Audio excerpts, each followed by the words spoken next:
Sahyadri digital, आवाज सामान्य जनतेचा। त्या लोकांना उत्तर देण्यासाठी आपण फॉर्म भरला पाहिजे। मुख्य लढाई जरी आपली वेगळी असली तरी या ठिकाणी फॉर्म भरायला आपण एवढ्या मोठ्या संख्येने आलात। ही गर्दी अचानक जमा झालेली गर्दी आहे। आता आपल्याला जर रॅली करायची असेल, मुक रॅली, तर आपण गावातून एका मार्गाने मुक रॅली करू शकतो।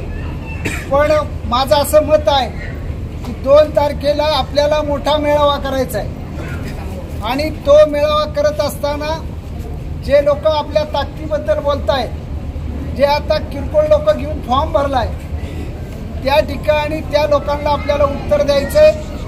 त्यावेळेस आपल्याला जो मेळावा करायचा आहे तो साधारणतः तब्बल 15 ते 25 हजार लोकांचा मेळावा त्या ठिकाणी आपण करणार आहोत। आपापल्या प्रत्येक गावातनं त्या ठिकाणी मोठ्या संख्येने कार्यकर्ते त्या ठिकाणी आपल्या सगळ्यांना आणायचे आणि या फॉर्म भरायची जी प्रक्रिया होती ती 2:30 वाजता संपणार होती। काल आपला निर्णय झाला। अनेक कार्यकर्ते आणि कोर टीमच्या सर्व लोकांनी मला आग्रह केला की फॉर्म भरा, आपला फॉर्म भरला पाहिजे। ज्या लोकांनी आपलं तिकीट कट केलंय, तिकीट कट करताना त्यांनी जे वाक्य वापरलंय की आमचा या व्यक्तीला विरोध आहे आणि या व्यक्तीला विरोध असल्यामुळे आम्ही यांचं काम करणार नाही, त्या लोकांचं काम आम्हाला कार्यकर्त्यांना करायचं नाहीये।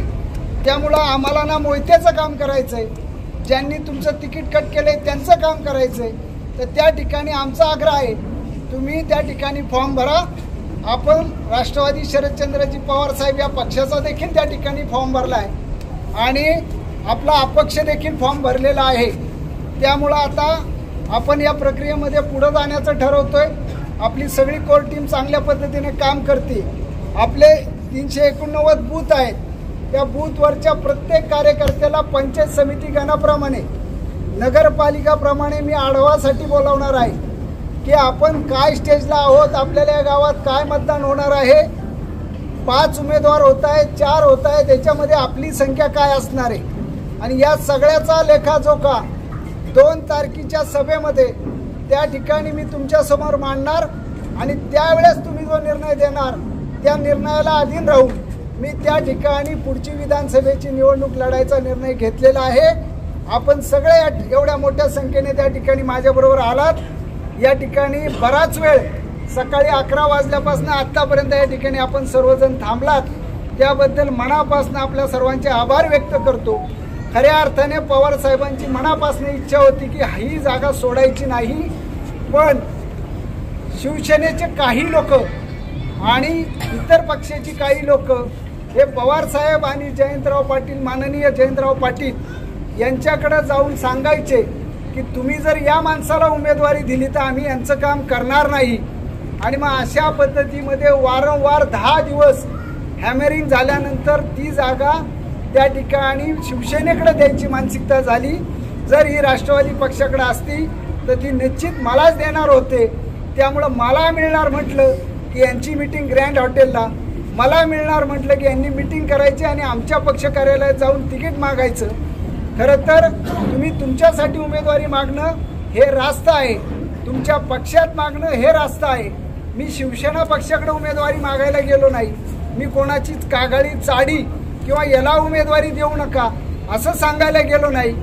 पण मला कळत नाही मी एकट्या माणसाने काय मोठं पाप केलंय की हे सगळेजण माझ्या विरोधात जात होते आणि माझ्या विरोधात जाऊन फक्त एवढंच सांगत होते की यांना उमेदवारी देऊ नका, यांना दिली तर आम्ही काम करणार नाही।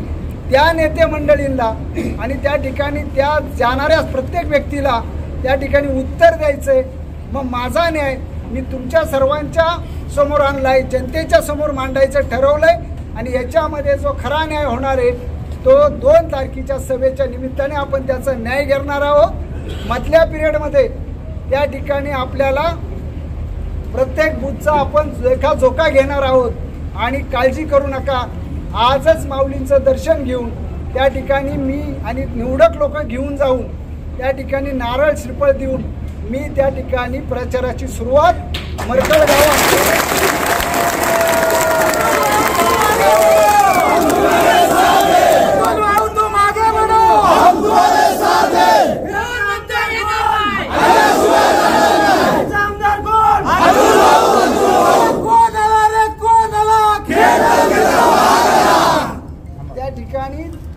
विश्लेषण करून मी सुरुवात करणार आहे.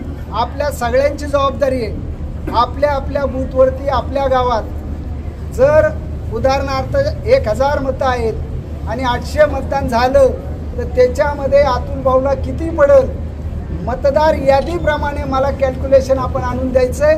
ज्या ठिकाणी काही दुरुस्त्या करायच्यात त्या पंचायत समिती गणाप्रमाणे नगरपालिकाप्रमाणे मी स्वतः ऑफिसला बसून त्या ठिकाणी त्याचा लोकाजेका घेणार आहे.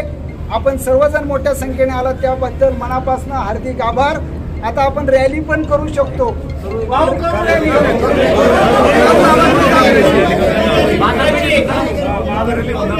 मग आता या ठिकाणी मी असं पुढे चालतो. माझ्या बरोबर तुम्ही मागे या आणि मला फॉर्म भरून इथपर्यंत पोहोचायला